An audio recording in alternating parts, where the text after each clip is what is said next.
श्रीगायत्री अष्टकम् सुकल्याणीं वाणीं सुरमुनिवरैः पूजितपदां शिवामाद्यां वन्द्यां त्रिभुवनमयीं वेदजननीं परां शक्तिं स्रष्टुं विविधविधरूपां गुणमयीं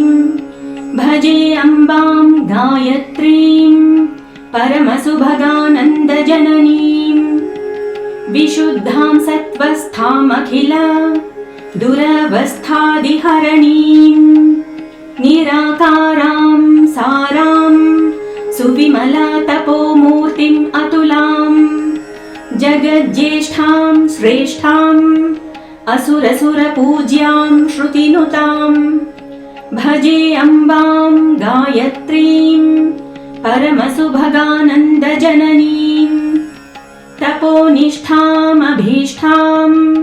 स्वजनमनसन्तापशमनीं दयामूर्तिं स्फूर्तिं यतितति प्रसादैकसुलभां वरेण्यां पुण्यां तां निखिलभवबन्धापहरणीं भजे अम्बां गायत्रीं परमसुभगानन्दजननीं सदाराध्यां साध्यां सुमतिमतिविस्तारकरणीं विशोकामालोकां हृदयगतमोहान्धहरणीं परां दिव्यां भव्यां अगमभवसिन्ध्वेकतरणीं भजे अम्बां गायत्रीं परमसुभगानन्दजननीं अजां द्वैतां त्रैतां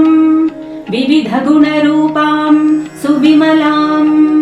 तमोहन्त्रीं तन्त्रीं श्रुतिमधुरनादां रसमयीं महामान्यां धन्यां सततकरुणाशीलविभवां भजे अम्बां गायत्रीं परमसुभगानन्दजननीं जगद्धात्रीं पात्रीं सकलभवसंहारकरणीं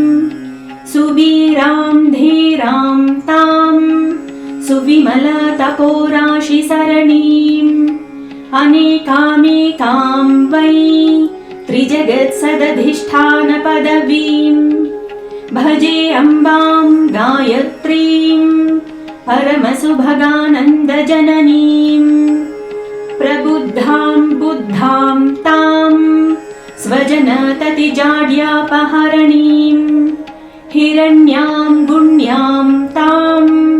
सुकवीजनगीतां सुनिपुणीं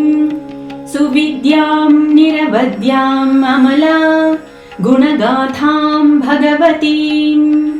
भजे अम्बां गायत्रीं परमसुभगानन्दजननीं अनन्तां शान्तां यां भजति बुधवृन्दः श्रुतिमयीं सुगेयां ध्येयां यां स्मरति हृदि नित्यां सुरपतिः सदा भक्त्या शक्त्या प्रणतमतिभिः प्रीतिवशगां